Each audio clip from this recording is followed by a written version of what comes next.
¿Qué tal amigos? Qué gusto podernos reencontrar en este nuevo espacio de diálogo, este podcast donde vamos a tener la oportunidad de conversar con aquellos candidatos que están ya preparándose, ya en plena campaña, ¿por qué no? Presentando sus propuestas para llegar a la Asamblea Nacional. Hasta el momento son 5 binomios ya confirmados por el Consejo Nacional Electoral que les permitirá también obtener la votación de los ecuatorianos este próximo 20 de agosto en estas elecciones anticipadas. Hoy nos acompaña el economista Cristian Antonio Vega Quesada. Él es candidato a la Asamblea en representación de esta alianza política, Plan 77 y Revolución Ciudadana, Lista 5. Bueno, le quiero dar paso para que salude a los oyentes de Orovisión en todas las redes sociales y también hacer una autopresentación de quién es Cristian Vega en esta oportunidad candidato a la Asamblea en representación de la provincia del Oro. Bienvenido, Cristian, buenas noches. Buenas noches, querida Janet, es un placer poder participar de este espacio para poder discernir, para poder conversar, para poder mostrar un poco más allá de la figura del candidato y las propuestas para la provincia y para el país, un poco quién es el ser humano que está detrás de este proceso. Me presento, mi nombre es Cristian Vega, economista de profesión, trabajando o ejerciendo ya poco más de 15 años en temas de consultorías, en temas de desarrollo social, y con la gracia de Dios también participar como docente universitario ya por más de 14 años en la Universidad Técnica de Machala, el centro público, la única institución pública dentro de la provincia. Casado con 4 hijos, ¿sí? 2 ahora conmigo, 2 con el Señor, hijo de un padre agricultor, de una madre que nos educó, o al menos me educó desde los 14 años, donde ya solo conté con ella por la pérdida de mi padre, también por temas de delincuencia.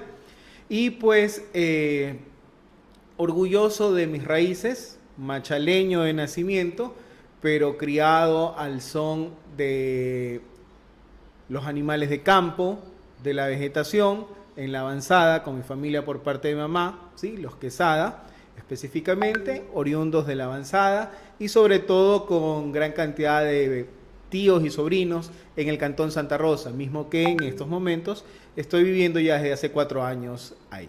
Qué lindo, o sea, raíces 100% orenses, Cristian Vega. ¿Se esperaba estar encabezando la lista de la Revolución Ciudadana y Plan 77 en esta oportunidad?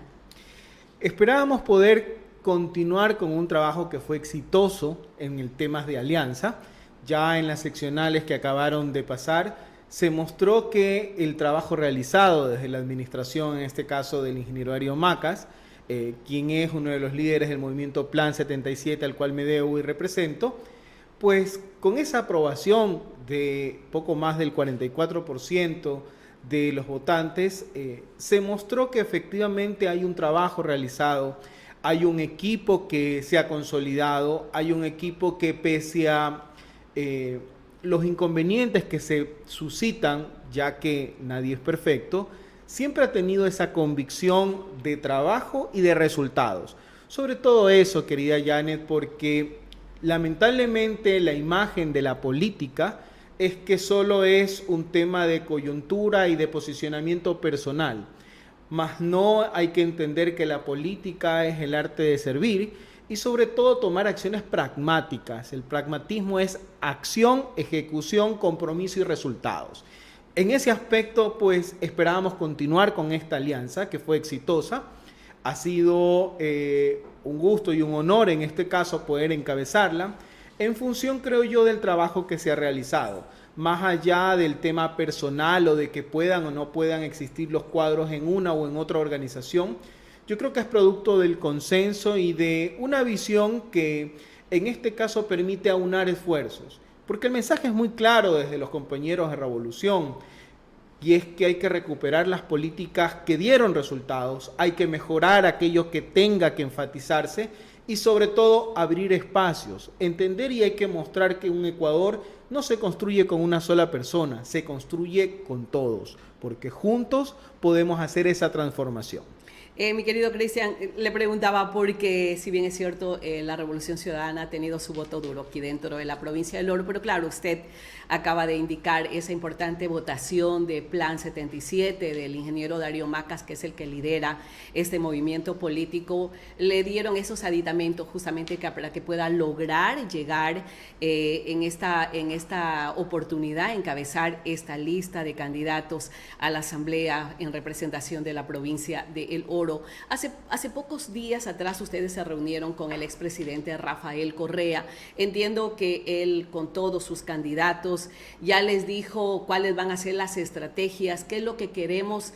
Él dice recuperar la patria. Bueno, lo acabo de escuchar a usted, que quiere recuperar justamente esas cosas positivas que se hicieron. También en esa reunión hubo la reflexión de hacer aquellos cambios importantes que requiere, en este caso, los ecuatorianos: mejor acceso a la educación, parar la ola delictiva del crimen organizado que hoy en día está imperando en nuestro país a todo nivel.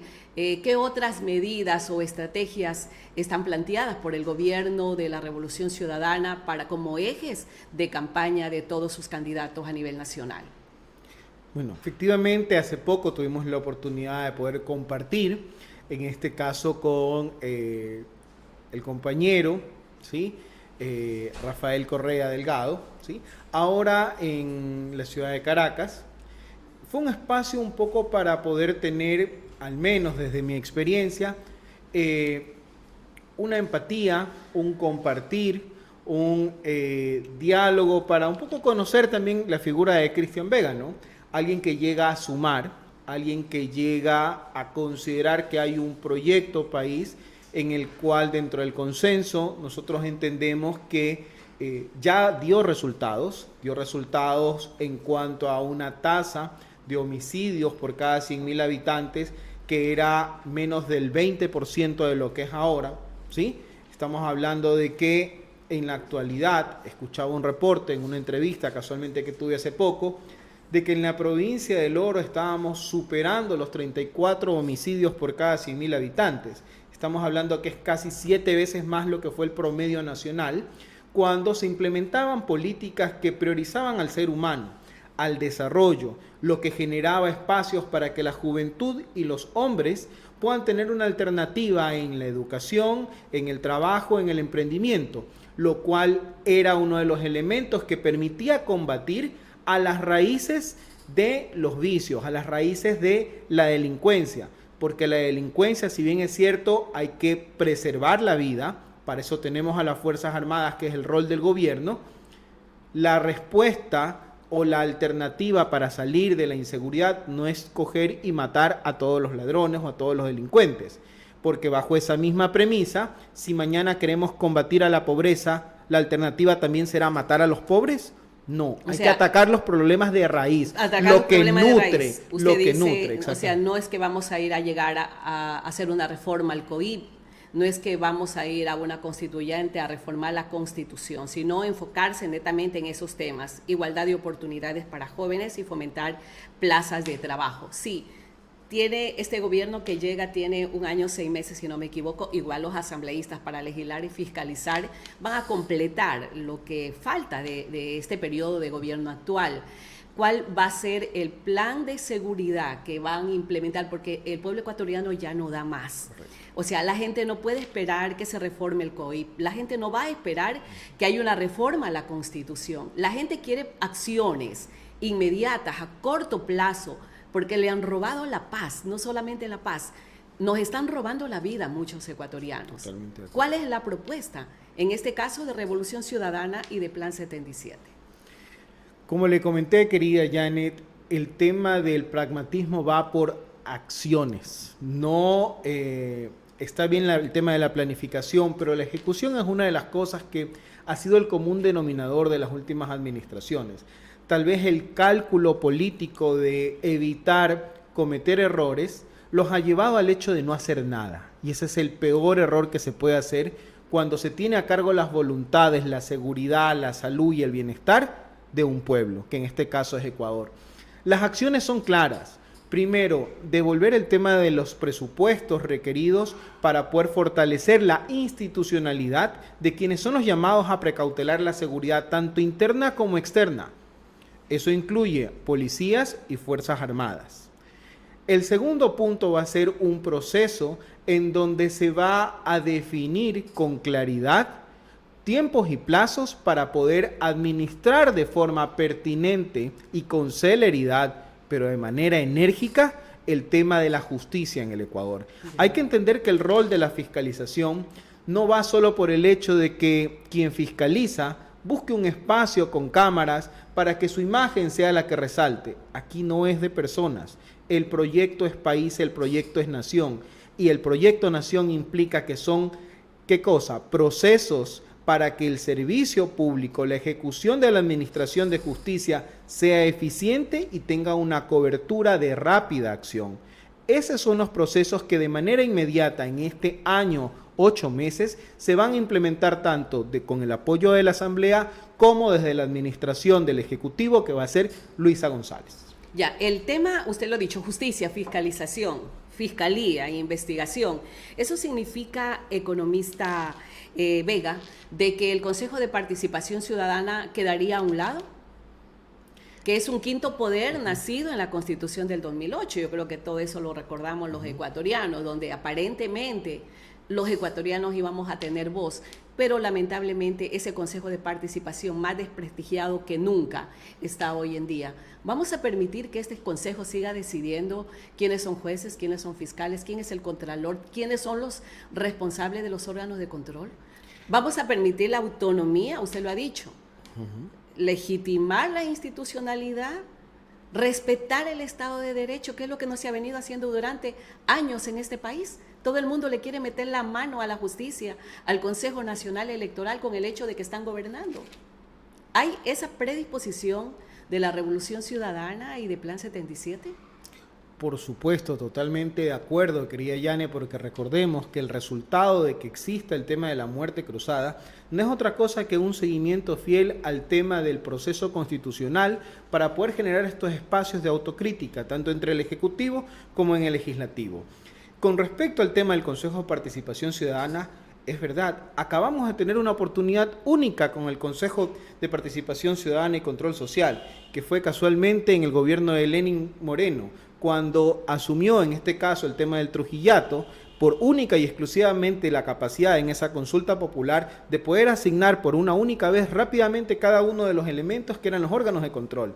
Y esa es la herencia y los resultados que estamos viviendo ahora, porque efectivamente esa Constitución del 2008 lo que buscaba es principios y derechos. Algunos pueden decir que tal vez el exceso de la descripción de los derechos descritos en esa Constitución, que era una de las finalidades, que se respeten los derechos de los ecuatorianos, hoy puede generar una especie de dicotomía porque cada persona cree que con esos derechos que están instaurados en la Constitución pueden interpretarlo con la parte de la justicia, con los jueces, y ahí es donde se entrampan algunos procesos donde alguien puede presentar de manera continua acciones de protección. El ejemplo lo tenemos, el tema de la vía Machala-Guayaquil, con el tema de las acciones de protección, que no podemos decir que se pueden vulnerar algunos de los derechos que están consagrados dentro de la Constitución, pero hay que entender que siempre deben prevalecer los derechos de los comunes antes de los individuales. Pero han sido mal usados, usted sabe, el mismo hecho, esta Constitución del 2008 demasiado proteccionista, sí, pero ¿para quién? Para el delincuente. Imagínense que muchos ecuatorianos, por no decir la mayoría de ecuatorianos, consideran que esta Constitución sirve para hacer prevalecer más los derechos de los delincuentes que de los ecuatorianos honestos, que somos más. Mira lo que pasó con la policía. El hecho de abatir un delincuente. Muchos policías han tenido que tener que pagar de sus propios recursos para poderse defender ante esta normativa existente. Entonces, esas cosas son las que tienen que cambiar, que debe prevalecer, primar los derechos de los ecuatorianos honestos. Eso significa que hay que hacer reformas importantes en la Constitución y también en el Código Orgánico Integral, en este caso el COIP.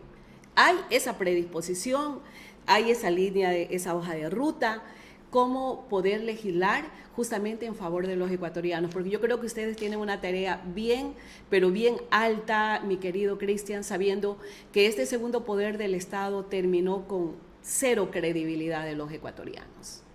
Así es. el efecto de esta nocividad de poder contraponerse de manera permanente, tanto el Ejecutivo como el Legislativo, casualmente es el resultado de que ese quinto poder, que era el Consejo de Participación Ciudadana y Control Social, al haberse instaurado de una forma que fue perversa realmente, y si bien es cierto, recordemos que el tema de la delincuencia, el tema de los juicios contra los policías, se dan luego de que el Trujillato instaura los poderes del Estado que le permitió por única vez el tema de la consulta popular. El tema de los policías enjuiciados no estaban cuando estaban las políticas que daban el tema de desarrollo, el tema de bienestar. Entonces, esto lo que nos muestra es que nunca es excesivo poder decir o poder describir los derechos que tienen las personas, porque ese es el fin de un Estado que permita que los ciudadanos puedan vivir con principios y plenamente sus derechos. El inconveniente está en que cuando se utilizan estos procedimientos a dedo, que es uno de los inconvenientes, y se generan el mal uso de los poderes, que no se vivieron con revolución, se vivieron después de revolución, luego del Trujillato, es lo que definitivamente hace pensar que tal vez, ¿sí?, hay que el tema de la descripción excesiva o la descripción desmenuzada de los derechos, tal vez deba ser competencia de la parte constitucional y judicial, y la Constitución amerite más enriquecer los principios para el buen vivir de los ecuatorianos y tal vez describir un poco menos el tema de los derechos, pero no porque el problema sea la Constitución, sino que en el momento en que los administradores de justicia intentan buscar un argumento y definitivamente mantener estas acciones de protección, pueden generar una contraposición con el tema de las políticas públicas.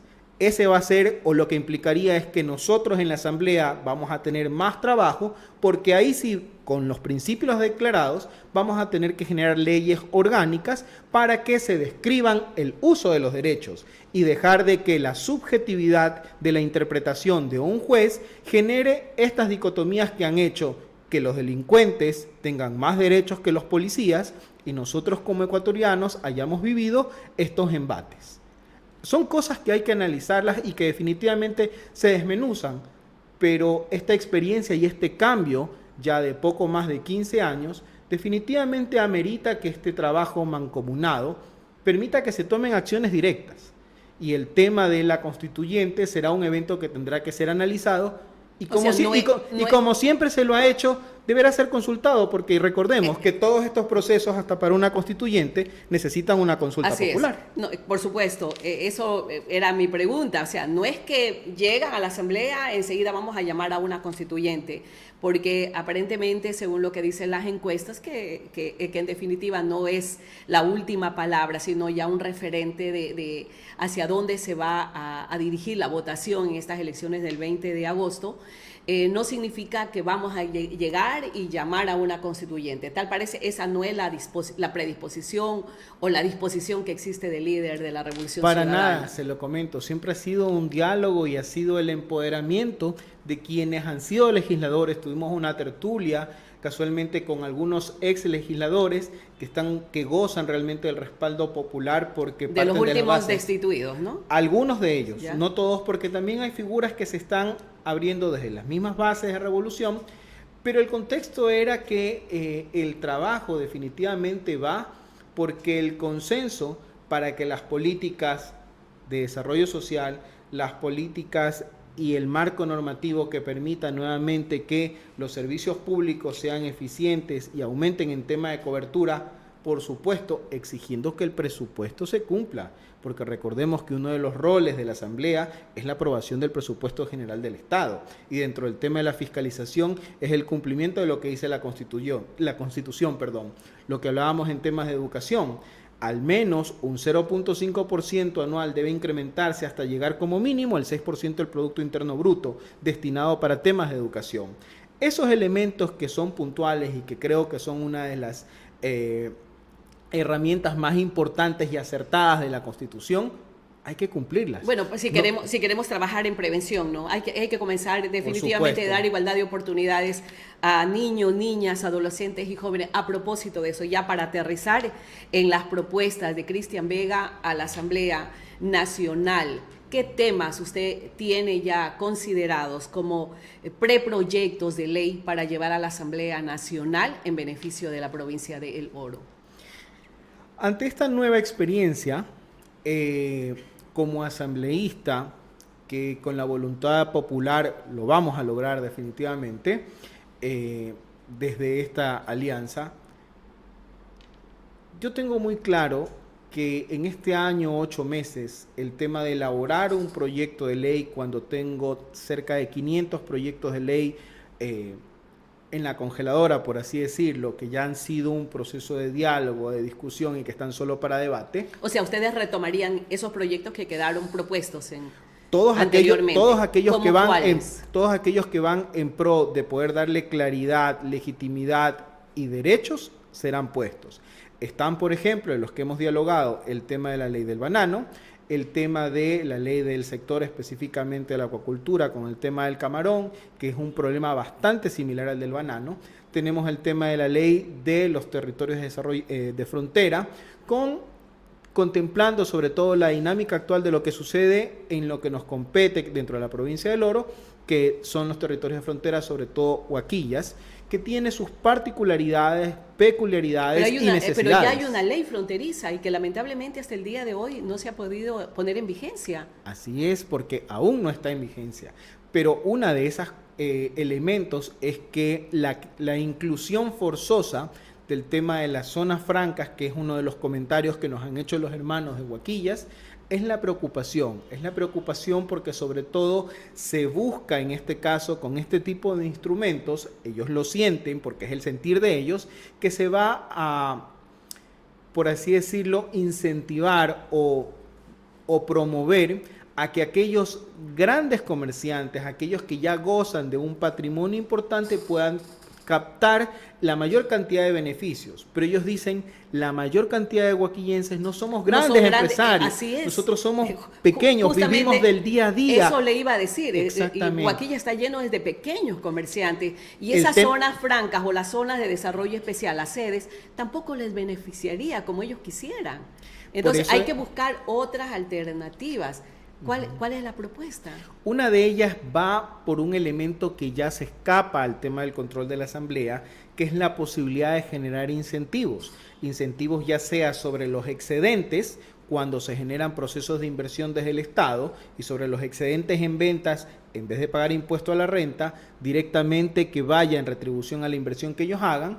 Pero todo lo que tenga que ver con el heraldo directamente del Estado, con la recaudación, ya no es netamente competencia de la Asamblea, sino ya involucra el rol del Ejecutivo. Todo lo que tiene que ver a dineros económicos, lo que tiene que ver a erario nacional, eso lo decide el presidente de la República, sí. Hay otro tema que no le puedo dejar de preguntar, usted es economista, se ha hablado, también en estas elecciones del 20 de agosto viene la consulta popular del tema del si el petróleo se queda bajo tierra en el Yasuní, y también hay otras inquietudes que se lo proponen, claro, a Pichincha, ¿no? En el tema minero. ¿Cuál es la posición de la Revolución Ciudadana en este tema? Recordando que en el gobierno del expresidente Rafael Correa, me acuerdo de los dichosos bonos verdes que nunca llegaron para que el petróleo quede bajo tierra, ¿no? Y por ende se permitió que se dé la situación petrolera ya en un sector del Yasuní. ¿Usted considera que se debe dejar bajo tierra el petróleo a pesar de que se habla de más de miles de millones de dólares que se dejaría de percibir y podría afectar tremendamente a la economía del Estado, a inversiones en educación, en salud, que han dicho algunos especialistas? ¿Cuál es la posición de ustedes en este caso, de llegar a la Asamblea Nacional? Todo este debate específicamente en el tema de la consulta va a ser resultado de un consenso una vez que podamos tener la reunión, ¿sí?, directamente para definir la agenda. Y el pronunciamiento del pueblo ecuatoriano, ¿no? Exactamente. ¿sí? Porque no nos podemos aventurar en este caso en dar o prevaricar en dar un criterio si todavía no tenemos claro el tema de la consulta. ¿Pero afectaría la economía del Ecuador, economista Vega? Por supuesto que la va a afectar porque recordemos que el Ecuador es un país que depende aún en mucho del tema específicamente de la explotación petrolera, aunque dicen Así que es. nos queda 4 o 5 años más de petróleo nada más. Bueno, tenemos dos alternativas, querida Yane, en ese aspecto y por eso ahí es donde el valor de venir desde la técnica para poder hacer política es distinto a hacer política y querer volverte un técnico. ¿A qué me refiero con este juego de palabras, querida Yane?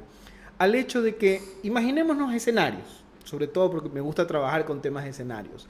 En el escenario en el que tuviese que por voluntad del pueblo ecuatoriano dejar el petróleo específicamente en el suelo, yo tengo una alternativa y es lo que hizo Estados Unidos. Porque Estados Unidos, después de décadas de ser netamente el mayor importador de petróleo, porque guardaba sus reservas, empezó a exportar. Mientras el precio del petróleo esté por encima de $50 el barril, el petróleo de esquisto, que es una técnica que a través del fracking directamente lo han patentado los compañeros dentro de Estados Unidos, permiten que de los pozos donde ya no hay petróleo, pero en las paredes que por años han absorbido el crudo, pueda extraérselo. Esa es una alternativa que aún no ha sido estudiada acá, pero es una posibilidad dependiendo del precio del petróleo. Es una alternativa. Y la otra es, en el caso de que sí se permita el tema de la extracción, entender que la extracción va a venir única y exclusivamente considerando el tema del menor impacto ambiental. Recordemos que ya ahora las técnicas para la producción y la explotación definitivamente permiten que desde espacios muy reducidos usted pueda poner las plantas de extracción y con el oleoducto que nosotros tenemos hacer el tráfico o el tránsito en este caso hacia la refinería o hacia los puertos que van en este caso al tema de exportación. Esa necesidad de poder extraerlo es lo que permite que con el costo de oportunidad que se hizo en su momento de los bonos, yo lo dejo en el suelo cuando era optativo, ahora va a ser una decisión del pueblo ecuatoriano, cuando era optativo yo lo que tenía que sopesar era el costo de oportunidad. ¿Cuál es el costo de oportunidad? Ni siquiera igualarlo en términos económicos, sino ver la parte social. Si yo lo dejo en el suelo, pero tengo una compensación que me permite mantener mi política de educación, mantener mi política de desarrollo, mantener la cobertura de servicios básicos, era negocio socialmente hablando para el Ecuador, porque el costo ambiental de extraerlo y de poder generar un daño en la naturaleza lo compensaba.